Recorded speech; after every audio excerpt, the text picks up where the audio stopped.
What's going on YouTube? Welcome back to the channel. Today we will be shooting some colored backdrop editorials. I'm just waiting on my model to come in. As you all know, we will be shooting with the A7IV mixed with the Tamron 28-75, and I will be tethered in the Capture One. Let's go ahead and get to it because I'm not gonna waste y'all's time. All right, everyone. So as you can see from the title, this is going to be a voiceover video. There was a ton of construction going on, so it was very distracting. You couldn't really hear much.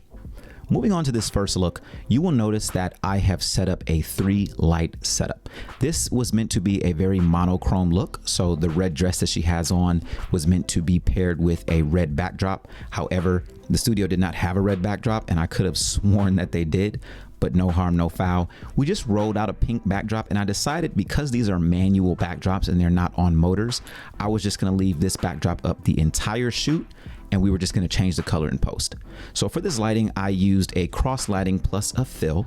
So I have the 33-inch softbox on her right side. That's going to be our Rembrandt key light. I have a 21-inch softbox on her back left side. That's going to be our hair light. And then I have a super, super large silver umbrella that is right behind me. That is acting as her fill, and also it's going to fill in the background a little bit as well. This is a 2-to-1 ratio. So I have my key light meter to f8, and I have my fill and my hair light meter to f5.6. For the posing here, we really wanted to keep it simple, but very intentional, kind of art-like. So as you'll notice when she's posing, it's intentional poses, but it's not very crazy, right? We wanted to create some dimension in these shots, and we really wanted her rich, beautiful dark skin to stand out in this monochrome look. That was the whole inspiration behind this look specifically, was the dark skin paired with the red. I love shooting red. You guys will see that in every single one of my videos, but we really wanted this one to come off, like fine art, right? Red going up against red, and then we have the dark skin that's really like that contrasting feature. So the posing here is very simple. Right now we're on like our main, trying to get that hero shot, which was that profile with her standing looking off to the right, and these just came out very magical. I love this set. This is probably my favorite set out of all 3, but when you put that lighting setup together, you get that nice good feel. These are the results that you're going to end up getting.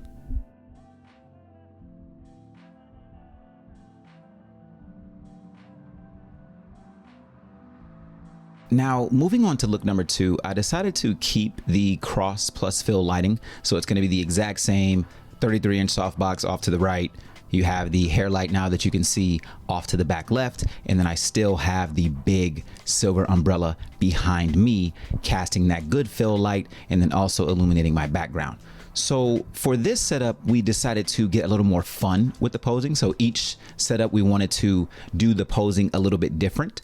And this one, we decided we would be a little bit more fun. We wanted smiles, we wanted joy, because I was going to put her gold outfit, and I wanted to change the background in post to a blue. So like a navy or a royal blue, just to give it a really fun kind of contrasty pop. And we still wanted to keep those dark skin tones nice and rich. As you can see, like in this setup, we're having a ton of fun because she's just trying to get goofy with it. And you'll see in some of the later posing, we try to get a little more acrobatic. We tried to play around with some wider shots and just letting her create angles with her arms, with her legs, and just really having a ton of fun with this particular setup. After the first look, we knew that we were, crunched for time. So each time that we hopped into a different look, I just kind of let Bianca have fun. She's a great model and really knows her poses, knows her body, knows how to really find that camera and work with it so that you, the audience, get a great photo in the end. So this setup and this whole entire shoot was just pure fun. We had the music blasting because we weren't doing audio for YouTube, so I was getting song requests from her, and she was just locked in. As you can see right now, we are really trying to find different angles and pieces of symmetry that we can use, different shapes that we can use with her body to really try to, get some really nice wide shots and have this, like I said, this blue and the gold really pop. Now we're starting to get into some more powerful poses, just kind of letting her do her thing. And I told her every time I snap, just go into something different. Like, I don't care what you do, just go into something different, and we're gonna snap off as many photos as we can in this limited amount of time. And she honestly served to the max, gave me everything I needed and some, and we just have fun with it, laughing, joking. The entire session was exactly like this.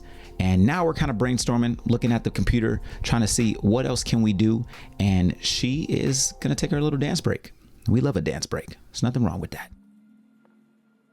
Now we're gonna get into some posing that is a little more awkward. So she is wearing heels, and I totally understand that the balance thing is crazy. But what I like to do with these, I try to count my model down. I frame it up. I'll count her down, 3, 2, 1. Let her get into that pose, and I try to catch her at the apex. So when the pose is going to look the absolute best. And I'm fine if you fall over, because sometimes when you catch a model, you know, in that falling position, it ends up being a really solid and nice picture. So please, when you take photos, play around sometimes. It doesn't always have to be everything you planned out in your pre-production or that you scripted before the shoot started. Play around, let the model have fun. And the more fun you let them have, they learn their body, they start to feel things, and they'll give you looks that you could not have researched on Pinterest. When you put all of these together, these are the results.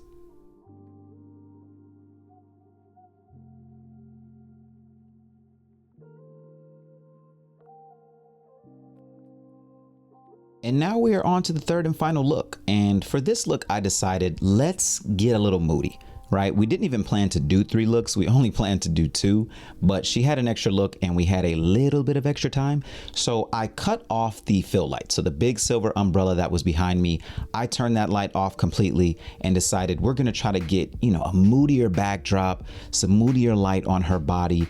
And I knew that in post, I wanted to do something with the backdrop that might be a little more on the gradient side. So maybe the shadow part of the backdrop would be one color, and then the highlight part of the backdrop would be a different color. I was not completely sold on which colors. I knew once I got home, I was gonna play around and capture one and just kind of see which colors I like the most. But with this one, it was, you know, a last but not least type of deal. So she's going to be doing posing that is very much still giving me geometry, right? Still giving me shapes, and still trying to, you know, kind of play around with both 1 and 2, giving me art and shapes. So we didn't really do too much smiling, laughing fun with this. These are very intentional poses, but we're trying to get into a little flow here, right?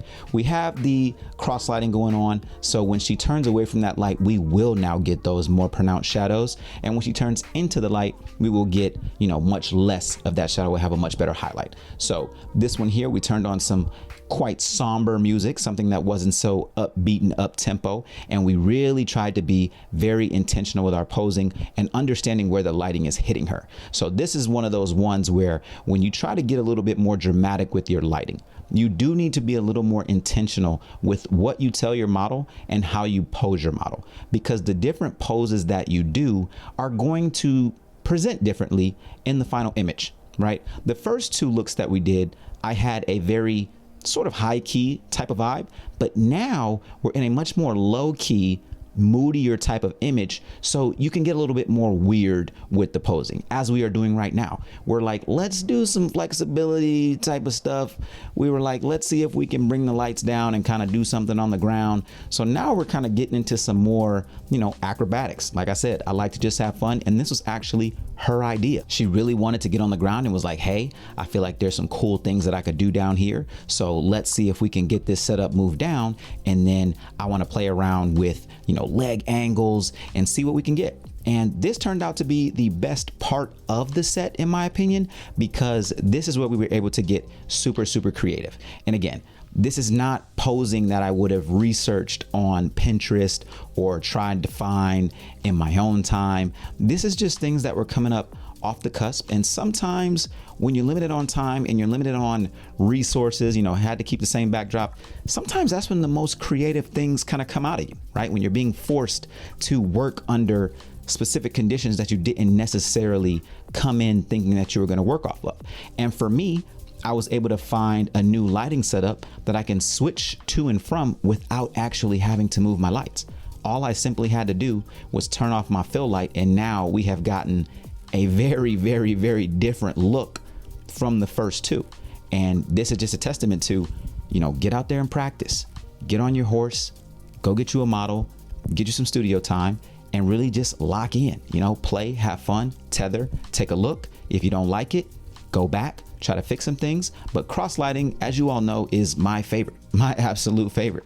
And here we are getting some closer shots with her on the ground, just kind of, trying to play around with those shadows. And these are the results that we got.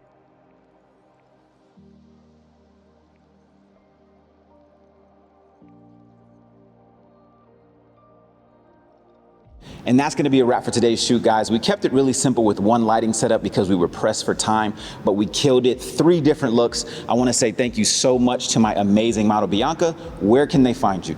So I'm on Instagram, bianca.wiles, W-I-L-E-S, and you can see me there. I'm going to put it down here just so that you all spell it correctly. And if you love what you saw today, please make sure to like, share, comment, and subscribe because we will be staying locked in. Drills and all, we staying locked in. It don't matter. Let's get it.